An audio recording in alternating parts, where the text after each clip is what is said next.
Hello everyone, it's Skill here from the Grim Reapers, and today I'll be going through a short hardware review video for Next Level Racing's new HF8 Pro Haptic Feedback Pad. In the background I'll play some footage of myself flying a short CAS mission on the Grim Reaper Stoneburner server whilst using the HF8 Pro. Now, before we get into the review itself, I should probably tell you that I have always considered haptic feedback pads and similar haptic devices as a bit gimmicky and not really something that I would consider actually adds any immersion to your flight sim experience. I mean, I don't even use the rumble function on gamepads or any of my WinWing flight gear.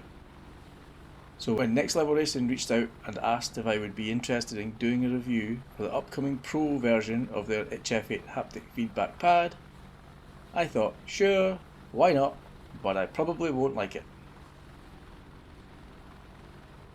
So for the purposes of full disclosure, Next Level Racing sent me the HF8 Pro for the purposes of this review. However, as always, they did not ask for any favourable comments, only that I give my honest opinions and feedback. So with that out of the way, let's get on with it. Before I get to the unboxing, let's have a look at some of the information about the HF8 Pro from the Next Level Racing website. I won't go over everything, but I'll point out some of the key features. You can pause the video and have a look at the details, or you can go direct to the store site, which I will put a link for in the description below. The HF8 Pro Haptic Feedback Pad is a full seat cover. It has 200% increase in torque and over 400% more powerful motors. I assume those numbers are compared to the previous non-pro version of the HF8. It has 8 individual customizable feedback zones.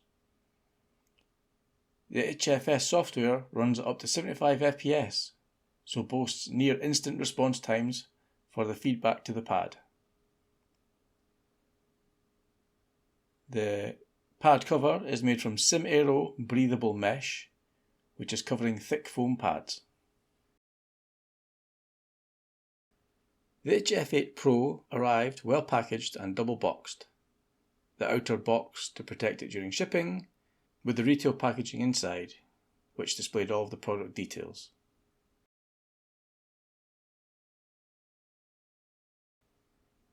Inside the box, there was a smaller box containing the power supply, a choice of plug attachments for use depending on your region.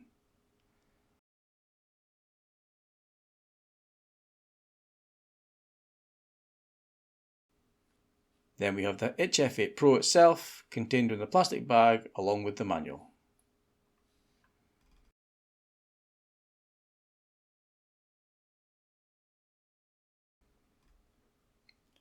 Having a look at the pad itself, the top cover is made of this breathable mesh, and the foam padding does feel pretty thick.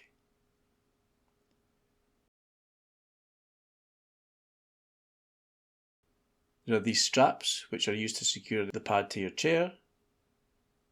Here you can see I have it mounted to the Next Level Racing flight seat. However, the straps are adjustable and have quite a lot of material to play with, so the pad can be mounted to a variety of chairs and seats. And here you can see it also fits my normal chair, no problem.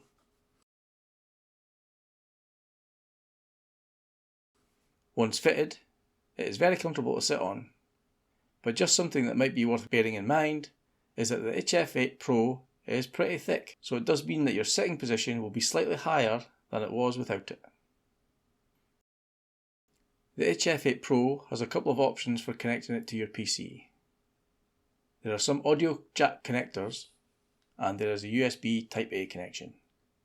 To be honest, I haven't used the audio jack connectors, but as far as I can tell, they are for using with games or applications that don't support a direct connection via the USB, and in essence mean that the HF8 Pro will generate vibrations simply using the audio output from the PC.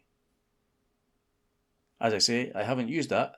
I simply connected the HF8 Pro using the USB connection, connected the power supply, and installed the HFS software from Next Level Racing, and that was it. Pretty much plug and play. The HF8 Pro has a small control box attached. It has a rotary control wheel, which also has a push button on-off power function. The rotary can be used to control the overall strength of the haptic feedback. This can also be controlled from within the software. Talking of which, let's have a look at the software. When you open the HFS, you will see this screen. You can click on the options and set those up as desired.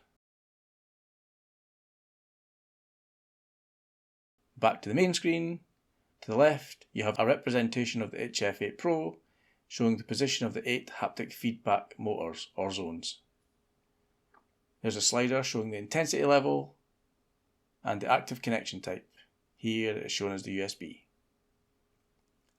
To the right, you see a list of the supported games and software. Scroll down a bit and here we have DCS. When you click on the game you want to set up, it shows you the feedback options available, such as here you can see the landing gear, flaps, etc. I'll come back to that in just a second.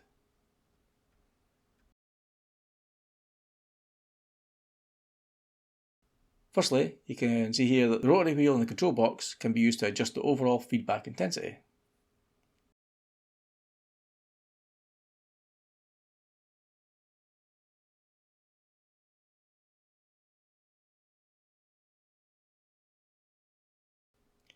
Coming back to the tabs, you can activate each individual option as per your preference.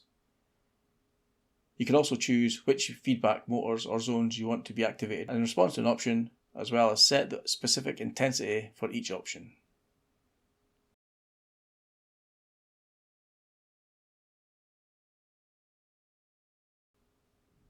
You can also set the overall intensity slider here in the software.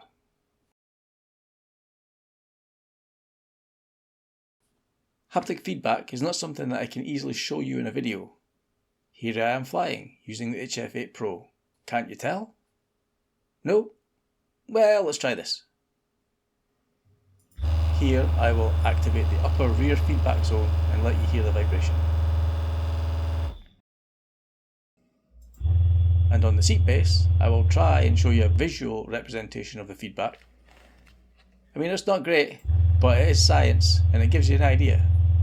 Maybe. Whilst we're talking about the software side of things, I want to mention something else about it before I move on to the conclusion section of the video.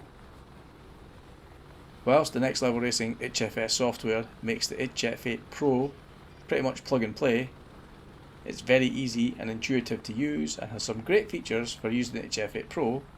I found that the number of feedback options specifically for DCS were pretty limited. I was aware that there were other third-party software options out there which made much more use of the telemetry data which DCS kicks out. So I tried one of the other more popular options, SimShaker for aviators.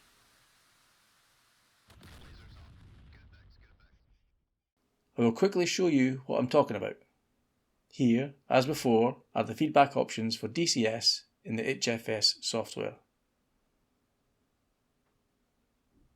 Now here are the feedback options available for DCS in the SimShaker for aviators software. Not only are there more options in general, there are options for specific aircraft types, as well as for each specific aircraft. The good news is, I've spoken to representatives from Next Level Racing who stated that the HFS software has been rebuilt from the ground up and is in the process of being added to with every update. They also stated that as the software evolves, it will have more and more feedback options added to make the most out of the telemetry coming from whichever game or sim you're playing.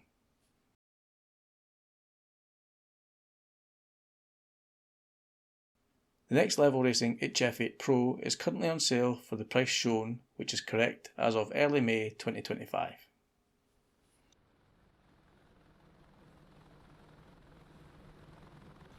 Well, I must say, having been a bit sceptical to start with, I was very pleasantly surprised at the level of immersion that was added to my flight sim experience using the HF8 Pro. The intensity of the feedback can be tuned to your preference, from the slightest vibration to simulate engine RPM, to a little rumble to let you know when you're starting to stall, to a kick in the butt when you're firing your cannons. As I've been mostly flying helicopters recently, I absolutely loved having the feeling of the blades turning. I found it particularly useful for giving feedback when moving through transitional lift, or giving me a warning when I was about to enter VRS.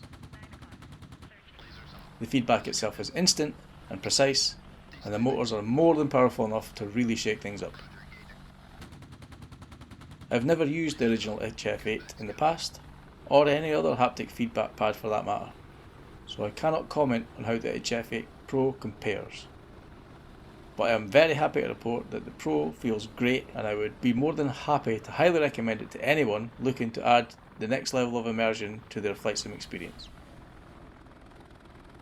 Thank you all for taking the time to watch this review, and I'll catch you later.